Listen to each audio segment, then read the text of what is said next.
Assalamualaikum warahmatullahi wabarakatuh. Perkenalkan, nama saya Reza Aziz Saputra, NPM 19430007, kelas A semester 5.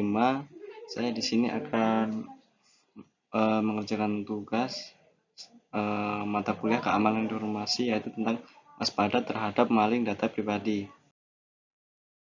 Waspada terhadap maling data pribadi. Terdapat beberapa data pribadi yang kita miliki, diantaranya seperti yang kita lihat ini, nama lengkap, nomor HP, alamat, dan seterusnya. Selanjutnya, jika salah satu data pribadi kita jatuh ke tangan yang salah, data kita bisa digunakan sebagai pinjaman online, pinjol, dan data yang digunakan tersebut sudah masuk, maka nantinya yang akan menanggung gaya cicilan pinjaman online adalah kita. Jadi seperti data kita dihack atau dibobol, jadi kita harus amankan akun kita.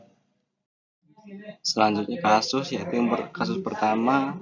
Selain itu, Google juga dituntut untuk kasus WiFi atau mengambil data WiFi rumah yang tidak dienkripsi dan mengambil data pribadi si penghuni rumah. Caranya yaitu melalui mobil yang digunakan untuk proyek pemetaan Google Street View. Yang kedua, terdapat 70 pengemudi ojek online di Pontianak yang menerima tagihan utang dan besarnya pun tidak tanggung-tanggung, mulai dari 1 juta sampai 23 juta rupiah. Ketiga, data yang mudah diakses dan ada sebuah fakta, yaitu keamanan siber yang mudah membongkar aplikasi pinjaman online yang ternyata tidak menjaga kerahasiaan data pribadi penggunanya, sehingga pihak ketiga bisa melihat basis data pengguna aplikasi pinjaman online tersebut. Terdapat sebuah grup Facebook atau kelompok dan nama Dream Market Official, dan saat ini sudah berganti nama menjadi Jual Beli Algem, dan saat ini diduga sudah berganti nama lagi. Grup ini memiliki anggota dengan lebih dari 71.000 orang. Isi dari grup ini kebanyakan adalah jual beli data. Sejumlah dari pengamat keamanan situs membenarkan bahwa grup ini ada dan sudah dilaporkan ke Facebook dan Polri untuk ditindaklanjuti. Bagaimana caranya data pribadi kita bisa bocor? Penyebabnya yang pertama yaitu terjadi akibat menjamurnya aplikasi fintech, finansial teknologi. Meskipun sebenarnya pinjaman online ini hanya sebagian kecil dari fintech, pinjaman online ini bukanlah fintech, pinjol menjamur dan fintech menjamur, tetapi ternyata pengelola menggunakan aplikasi template tidak dengan membangun aplikasi sendiri, sehingga akibatnya kalau satu dapat diretas, maka yang lainnya pun hanya menunggu waktunya saja. Yang kedua, penyebab yang terjadi akibat kecerobohan kita sendiri, yaitu mengakses email, file, foto, dan dokumen yang tidak jelas dengan secara sembarangan. Yang ketiga, dari penelitian Kaspersky menyebutkan bahwa penyebab lainnya berada di perusahaan, yaitu terdapat kecerobohan menyimpan data pribadi karyawan. Apa yang harus dilakukan untuk melindungi data pribadi kita? Hati-hati saat memberikan data pribadi kepada perusahaan atau aplikasi yang kita unduh pada ponsel kita. Apabila mengharuskan mengisi data pribadi, jangan berikan data yang berlebih pada aplikasi yang kita unduh, dan perusahaan cukup sewajarnya saja. Kita juga harus kritis dengan setiap permintaan dari aplikasi tersebut apabila permintaannya tidak relevan.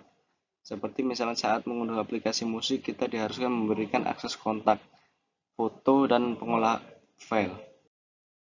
Selanjutnya, lakukan bersih-bersih digital secara reguler, seperti file-file yang sudah tidak terpakai.